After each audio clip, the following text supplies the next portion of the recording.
दोस्तों, मैं नीरज स्वागत करता हूं आपका डीएनडी क्लासेस में। और यहां पर अपन एनसीईआरटी के जो डेप्रिसिएशन चैप्टर है उसका हम यहां पर सॉल्यूशन करने वाले हैं। क्लास 11th है आपकी, हिंदी मीडियम ये जो है वो बनने वाला है वीडियो। अब हिंदी मीडियम से मेरा मतलब है, आप अगर इंग्लिश मीडियम का भी अगर देख रहे हैं ना तो भी आपको आ जाएगा यहाँ पर समझ में, क्योंकि हम पर दोनों लैंग्वेज ही बोलते हैं। हिंदी मीडियम से क्वेश्चन हिंदी मीडियम है, उसको समझना और उसको एक्सप्लेन तो सारा इंग्लिश में ही होता है। तो ठीक है मेरे दोस्तों, यहाँ पर अपन देखो क्वेश्चन नंबर 11 देख लेते हैं अपनी एनसीईआरटी बुक का। क्या बोल रहा है? 1 जुलाई 2011 को अ, अग अश्विनी ने 2 लाख रुपए में एक उधार मशीनरी खरीदी जिस पर 25,000 रुपए उसने व्यय करे। तो यहाँ पर 1 जुलाई को एक मशीनरी खरीदी गई है 2011 के अंदर 2 लाख रुपए की, और उस पे 25,000 रुपए का व्यय करा गया है। तो आपको मैं पहले भी बहुत बार बता चुका हूँ कि जो भी व्यय होते हैं मशीनरी को शुरू शुरू करने तक, वो सारे के सारे उसके मूल्य में क्या कर दिए जाते हैं? जोड़ दिए जाते हैं। तो यहाँ पर कोई पूछे आपसे कि ये मशीनरी कितने की है, तो 2 लाख रुपए की नहीं है, 2,25,000 रुपए की है। आगे क्या बोल रहा है? रुपए का चेक से भुगतान किया, इसका मतलब बैंक से भुगतान कर दिया। आगे बोल रहा है मशीन का संभावित जीवन काल 5 वर्ष का है। तो यहाँ पर ये उसकी जो लाइफ है मशीनरी की, वो लाइफ कितनी दे रखी है? 5 साल। बोले यार भैया 5 साल तक रहेगी वो, ठीक है भैया, अच्छी बात है। 5 वर्ष पश्चात अवशिष्ट मूल्य 20,000 रुपए। अब ये अवशिष्ट मूल्य का मतलब होता है भैया स्क्रैप वैल्यू।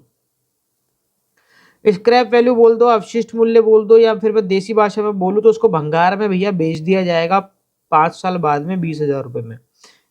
ठीक है ना? मतलब हम 2,20,000 रुपए की तो लेके आए, 5 साल काम में लेंगे और 5 साल बाद वो पूरी तरीके से खराब हो जाएगी, फिर हमारे काम की नहीं रहेगी, और हम उसको 20,000 रुपए में भंगार में बेच देंगे।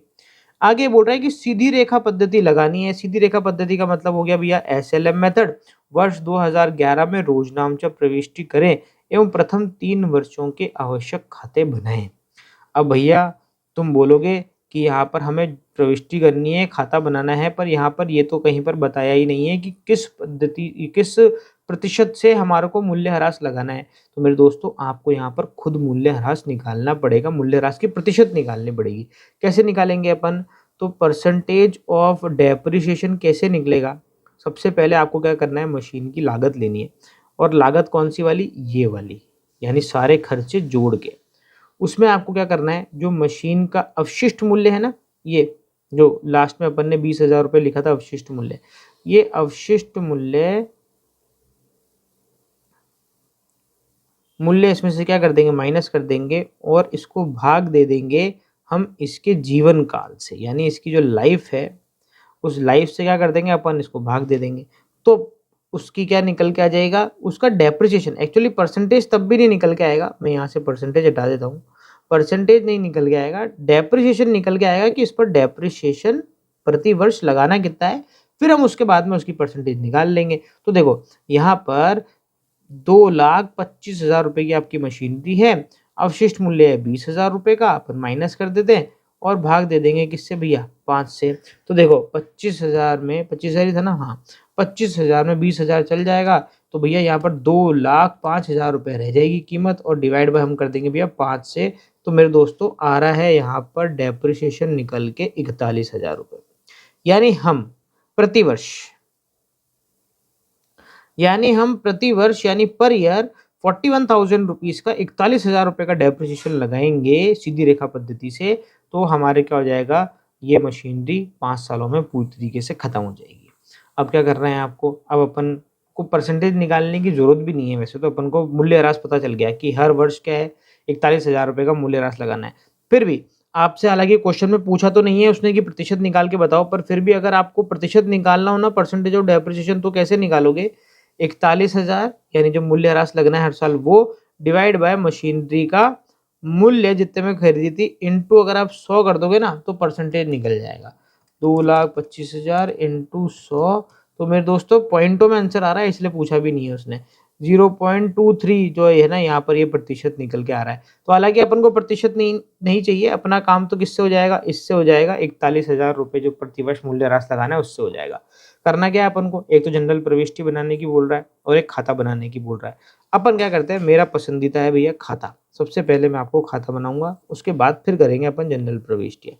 तो देखो परफॉर्मा आपको पता ही है, इतने सारे अपन ने क्वेश्चन कर लिए, जो क्वेश्चन पहले देने का था वो क्वेश्चन ये अब दे रहे हैं। ठीक है, जो भी है अपन को तो सॉल्व करना है, अपन सॉल्व कर देंगे।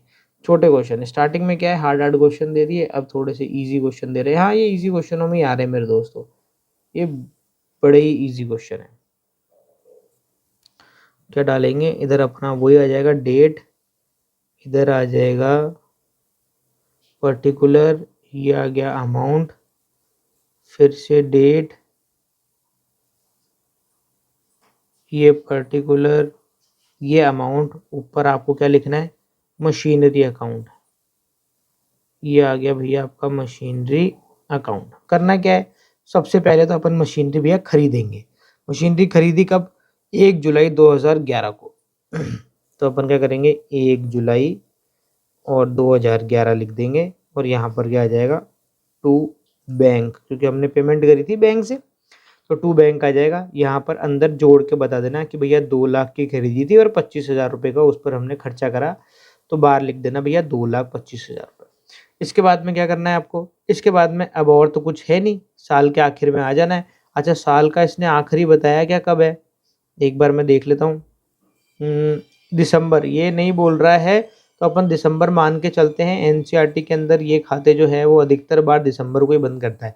फिर भी मैं आपको बोलूँगा कि जब भी एग्जाम में इस तरीके के क्वेश्चन आए और अगर उसमें उसने आपको ना बताया हो कि खाते आपके कब बंद होते हैं, तो आप अब देखो एनसीईआरटी में यहाँ पर जैसे इस क्वेश्चन में नहीं बता रखा कि खाते कब बंद करने हैं, तो यहाँ पर ये 31 दिसंबर मान के चल रहा है। पर वैसे देखा जाए तो 31 मार्च 31 मार्च होना चाहिए। तो अगर आप 31 दिसंबर मानो चाहे 31 मार्च डालो, स्टार्टिंग में नोट डाल देना कि क्योंकि प्रश्न में नहीं बताया गया है, तो मैं इसको खाते बंद 30 दिसंबर मान के चल रहा हूँ या 31 मार्च मान के उस प्रश्न को हल कर रहा हूँ, करके ऐसे आप लाइन ज़रूर लिख देना, तो आप कभी भी फॉल्ट में नहीं रहेंगे। ठीक है ना। चलो अब अपन क्या करते हैं, यहाँ पर 2011 और यहाँ पर 31 दिसंबर लिख देते हैं, और यहाँ पर क्या आ जाएगा मेरे दोस्तों, बाय डेप्रिसिएशन। अच्छा, ये जो अपन ने डेप्रिसिएशन निकाला है यहाँ पर 41,000 रुपये का, ये प्रति वर्ष है, यानी पूरे साल का है। अभी देखो ये मशीनरी अपन ने खरीदी कब, जुलाई में, जुलाई से लेके ये कब तक चली, 31 दिसंबर तक के, तो कितने समय चल पाई, जुलाई अगस्त सितंबर अक्टूबर नवंबर दिसंबर, 6 महीने ही चल पाई। तो यहाँ पर 41,000 रुपये अपन पूरा का पूरा नहीं लिखेंगे, इसको 6/12 कर देंगे, यानी 6 महीने का कर देंगे, यानी ये बिल्कुल जस्ट आधा हो जाएगा। तो पहले साल जो डेप्रिसिएशन लगेगा वो लगेगा मेरे दोस्तों 20,500। गलती मत करना, पहले साल का डेप्रिसिएशन 41,000 मत लिख देना सीधे सीधे, क्योंकि पहले साल ये सिर्फ 6 महीने चलिए, तो 6 महीने का ही डेप्रिसिएशन लगेगा। अब अपन को क्या करना है, अपन को तो बस अब बैलेंस निकालना है। तो अपन यहाँ पर क्या लिख देंगे भैया, बाय बैलेंस CD। कैसे निकलेगा बैलेंस, बैलेंस निकलेगा 2,25,000 रुपये की मशीनरी थी और 20,500 रुपये का हमने क्या लगा दिया भैया, इस पर डेप्रिसिएशन लगा दिया। तो अपन इसमें से माइनस कर देंगे तो आ जाएगा 2,04,500 रुपये। अब क्या करें, टोटल लगा दो और क्या करोगे, टोटल लगाओ और कर दो बंद। इधर की आ रही है 2,25,000 रुपये और इधर की भी आ रही है 2,25,000 रुपये। चलो अब ये जो आपने बैलेंस यहाँ क्लोजिंग लिखा था ये यहाँ पर लिख देंगे, मतलब इसको बना देंगे अब हम ओपनिंग बैलेंस। तो चलो यहाँ पर अपन क्या कर देते हैं, 1 जनवरी लिख देते हैं, यहाँ पर आ जाएगा 2012, और अपन यहाँ पर क्या कर देंगे, टू बैलेंस BD, और यहाँ पर अपन बैलेंस लिख देंगे 2,04,500 की हमारी मशीनरी अब रह गई है। अपन को तो 3 साल के बनाने, 1 साल बना दिया, दूसरा साल अब बना रहे। अब यहाँ पर लिख देंगे अपन 2012 31 दिसंबर, और यहाँ पर क्या आ जाएगा, बाय डेप्रिसिएशन। और अब देखो यहाँ पर अब पूरे साल चली है ना, और कौन सा मेथड है, SLM मेथड है, तो हमेशा अपन को डेप्रिसिएशन अपन ने निकाल ही लिया है यहाँ पर कि डेप्रिसिएशन क्या लगना है, 41,000 रुपये का। तो इस साल भी अपन डेप्रिसिएशन कितना लगा देंगे, 41,000 रुपये का। अब इसके बाद वाले साल में भी अब हर साल 41 लगेगा, क्योंकि अब ये पूरे हर बार 12-12 महीने चलती रहेगी, कोई दिक्कत नहीं है। यहाँ पर अब आ जाएगा भैया बाय बैलेंस। बैलेंस कैसे लिखेंगे, 2,04,500, उसमें से माइनस क्या कर देंगे, 41,000। 2,04,500 माइनस 41,000 माइनस कर देंगे तो आ जाएगा 1,63,500। चलो भैया ये सिस्टम यहाँ पे ख़त्म। 2,04,500, 2,04,500 इधर भी। अब ये जो बैलेंस था ये अपन यहाँ पर नेक्स्ट ईयर उतार लेंगे, ठीक है। थोड़ा सा इसको बड़ा कर दें, थोड़ा से की ज़रूरत पड़ेगी, वैसे ज़्यादा की ज़रूरत पड़ेगी भी नहीं।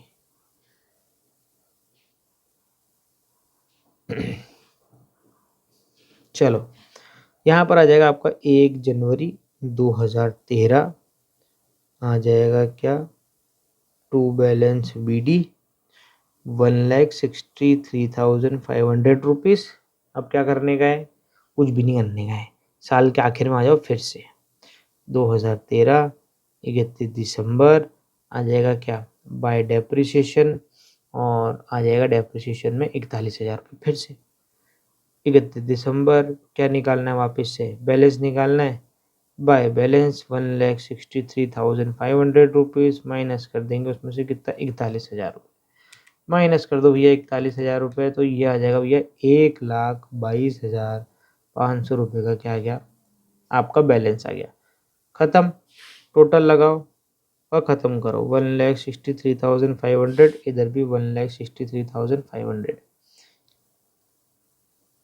चेक करवा दूँ, ये देखो आंसर में क्या है, 3 साल बाद शेष कितना आ जाएगा, 1,22,500 रुपये हो गया। तो अपन ने क्या कर लिया, क्वेश्चन यहाँ पर कर लिया एक तरीके से। इसमें ये जो चीज़ है इसका ध्यान रखना, ये जो फॉर्मूला है इस फॉर्मूले को ध्यान में रखना भैया, ठीक है, ये इम्पोर्टेंट है। अब आपको वो भी करा दूँ इसके अंदर, इसकी जर्नल एंट्री, जर्नल एंट्री भी लिखा देता हूँ, ठीक है ना। जनरल एंट्री के लिए जनरल एंट्री का परफॉर्मा बनाना पड़ेगा, और परफॉर्मा बना के फिर जनरल एंट्री कर देता हूँ। चाहोगे तो ऐसी जनरल एंट्री बता देता हूँ यार, क्या परफॉर्मा बनाना, पर तुम एग्जाम में बिना परफॉर्मे के मत करना, मैं यहाँ पर आपको परफॉर्मा बना देता हूँ। देखो यहाँ पर जनरल एंट्री कौन कौन सी बनेगी, एक तो जनरल एंट्री बनेगी ये मशीन खरीदने की, फिर जनरल एंट्री बनेगी डेप्रिसिएशन लगाने की पहले साल की, फिर उसके बाद जनरल एंट्री बनेगी, मतलब ये तो एक सेकंड मैंने गलत लिख दिया, ये पहले साल के डेप्रिसिएशन की जनरल एंट्री, फिर दूसरे साल के डेप्रिसिएशन की जनरल एंट्री, फिर तीसरे साल के डेप्रिसिएशन की जनरल एंट्री, 4 जनरल एंट्री बनेगी। बोलोगे कि भैया बैलेंस की, बोले बैलेंस की कोई जनरल एंट्री नहीं होती, ठीक है ना।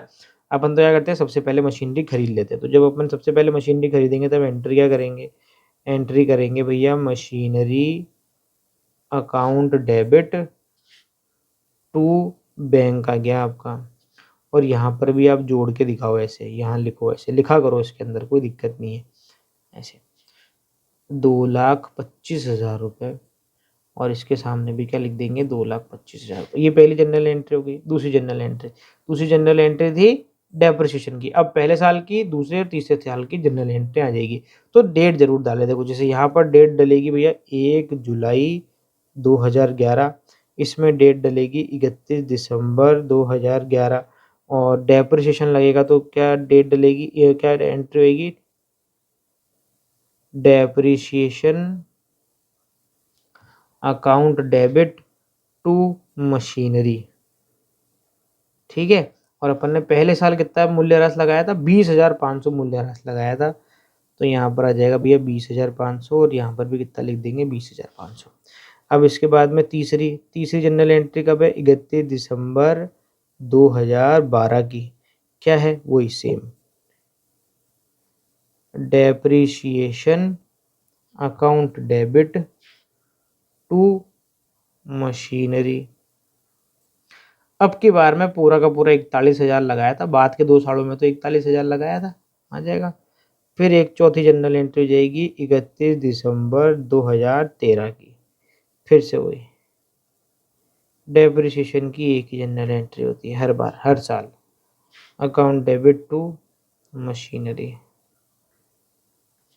ये भी वही कितना, 41,000, और यहाँ पर भी क्या लिख देंगे, 41। लो जी भैया, ये हो गई आपकी जनरल एंट्री। तो देखो 3 पार्ट में क्वेश्चन इतना सा है भाई साहब, 3 लाइनों का क्वेश्चन है, 4 लाइनों का क्वेश्चन है, और सॉल्यूशन देखो जरा इसका। पहले ही तो ये देख लेना, इसके बाद में फिर ये बन गया भैया इसका अकाउंट, ये देख लेना, इसके बाद में फिर बना दी भैया हमने इसकी जनरल एंट्री, ये देख लेना। तो यहाँ पर मेरे दोस्तों क्वेश्चन होता है भैया ख़त्म। मिलते हैं आपके साथ में अगले वीडियो में। अच्छा, एक चीज़ आपको और बता दूँ, ध्यान रखना, क्या होता है कि आपको अगर और भी सॉल्यूशन चाहिए, जैसे आप मान लो आपने डेप्रिसिएशन चैप्टर खोला और आपको और सॉल्यूशन चाहिए डेप्रिसिएशन दूसरे क्वेश्चन के, तो आप क्या करा करो, चैनल खोला करो। चैनल में प्लेलिस्ट बनी हुई है, ऐसे लिखा होगा class 11th depreciation Hindi medium, उसको जाके खोलो तो उसमें आपको सारे क्वेश्चंस के वीडियो मिल जाएंगे। ऐसे पूरे वीडियो बाहर, अगर आप सिर्फ वीडियो खोल के वहाँ पर ढूंढने की कोशिश करोगे तो आपको बहुत ज़्यादा मिक्स वीडियो दिखेंगे। तो आप क्या खोला करो, प्लेलिस्ट खोला करो। ठीक है मेरे दोस्तों, तो मिलते हैं आपके साथ में अगली वीडियो में। जब तक के लिए मस्त रहें, स्वस्थ रहें, खाते पीते रहें। जय हिंद।